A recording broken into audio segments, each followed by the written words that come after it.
एक gangster family का छोटा बॉस रॉजर अपनी असली पहचान छुपा के आराम से वॉक पे निकला था। पर उसे क्या पता था कि रास्ते में कुछ लोकल गुंडे उससे पंगा लेने वाले हैं। उन गुंडों ने तुरंत पहचान लिया, अरे ये तो वही भिखारी है जो कभी हमारे जूते चाटता था। गुंडों ने सोचा अब तो ये कोई आम आदमी ही होगा और शुरू कर दिया उसे धमकाना, प्रोटेक्शन मनी दे वरना। रॉजर चुपचाप खड़ा रहा तो गुंडे अपने बड़े बॉस का नाम लेने लगे। तुझे पता भी है हमारे पीछे कौन है? 1000 गैंग का सेकंड इन कमांड। पर उन्हें क्या पता था रॉजर वही नया 1000 गैंग का यंग बॉस है। गुंडों ने तो हद ही कर दी, लाठी उठाई और बोला आज तुझे सबक सिखाते हैं। पर अगले ही सेकंड वो ही सेकंड इन कमांड आ गया और गुंडे के हाथ से लाठी एक गोली में उड़ा दी। गुंडा हैरान, भाई गुन तो गलत जगह लगी लगता है। पर उसका शौक और भी बढ़ गया जब उसने देखा कि वो पावरफुल बंदा रॉजर के सामने झुक के बोला, स्वागत है यंग मास्टर, वेलकम होम। गुंडा तो बस वही थरथरा गया, भगवान माफ कर दो, मैं एक कुत्ता हूं, आप मेरे मालिक हैं। रॉजर ने उससे कुछ नहीं बोला, बस सेकंड इन कमांड से कहा मुझे बॉस से मिलवाओ।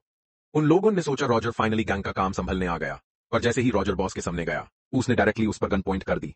लगता है कुछ मिसअंडरस्टैंडिंग है हम दोनों के बीच। फ्लैशबैक में पता चला रॉजर असल में एक दूसरी दुनिया का पावरफुल एबिलिटी यूजर था जिसने 10 साल पहले बॉस की जान बचाई थी, एक गोली का सामना करके। तब उनका बिछड़ना हो गया और अब रॉजर एक्सीडेंटली एक मर चुके भिखारी के शरीर में इस दुनिया में आ गया। बॉस ने उससे पहचान लिया और उसकी मदद के लिए उससे यंग मास्टर बना दिया। पर रॉजर तो सिर्फ अपनी पुरानी दुनिया में वापस जाना चाहता था। उसने अपने भाई, जो एक टाइम ट्रैवल गेटकीपर था, से वापस भेजने को बोला, लेकिन मिड जर्नी में भाई की मिस्टीरियस डेथ हो गई। रॉजर का शक बॉस पर गया, क्या तुम्हें पहले से पता था कि वो मरेगा? बॉस ने कामली जवाब दिया, 20 साल पहले एक सेंट मिला था जिसने मुझे फ्यूचर दिखाया था।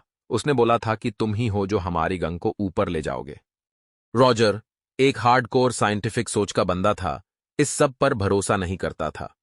बॉस बोला, चाहो तो उस सेंट से मिल लो, तभी मानोगे। पर सेंट से मिलना आसान नहीं था। वो रहता है एक सीक्रेट जगह, हवाईन माउंटेन, और वहां जाने वाली ट्रेन हर 12 साल में एक बार चलती है। रॉजर ने टिकट लेने गया, पर टिकट वेंडर बोला, टिकट नहीं बचते, सिर्फ 4 बचे हैं, और वो भी सबसे तगड़ा जीतेगा। पूरा शहर के फाइटर्स वहां इकट्ठे हो चुके थे। सबको सिर्फ एक चीज चाहिए थी, सेंट की गाइडेंस। कहा जाता था जो सेंट के पास पहुंच गया उसका फ्यूचर बदल गया। इसलिए हर कोई लड़ रहा था, ताकत के लिए, रास्ता दिखाने के लिए, और अपनी किस्मत लिखने के लिए। रॉजर भी वहां पहुंचा, लेकिन एक बड़ी दिक्कत थी, उसका पावर सोर्स युआन एनर्जी कहीं खो चुका था। जो कभी एक पावरफुल एबिलिटी यूजर था, अब बस एक आम इंसान बन गया था। न पावर्स, न पैसा, और न ही कोई बैकअप, सिर्फ एक जिद थी कि वो लड़के दिखाएगा। उसके सामने फाइटर्स थे जिन्हें ट्रेनिंग, वेपन्स और फेम मिला था। रॉजर के पास कुछ भी नहीं था, सिर्फ अपनी आंखों में एक आग थी। लोग हंस रहे थे, यह पतला सा लड़का 1 मिनट भी नहीं टिक पाएगा। कमेंटेटर्स भी मजाक उड़ा रहे थे, यह क्या आया है, ऑडियंस के लिए बोनस कॉमेडी। लेकिन रॉजर चुप था, उसने सिर्फ अपने जूते टाइट किए और खड़ा हो गया।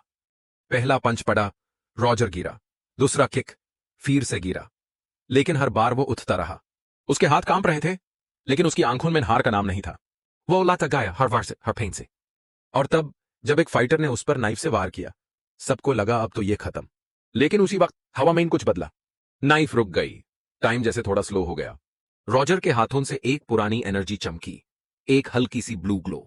वाह, ही लॉस्ट यूर एनर्जी वापस आने लगी थी। और सबने देखा, एक पावरलेस लड़का कैसे फिर से जाग गया, एक वॉरियर बनकर।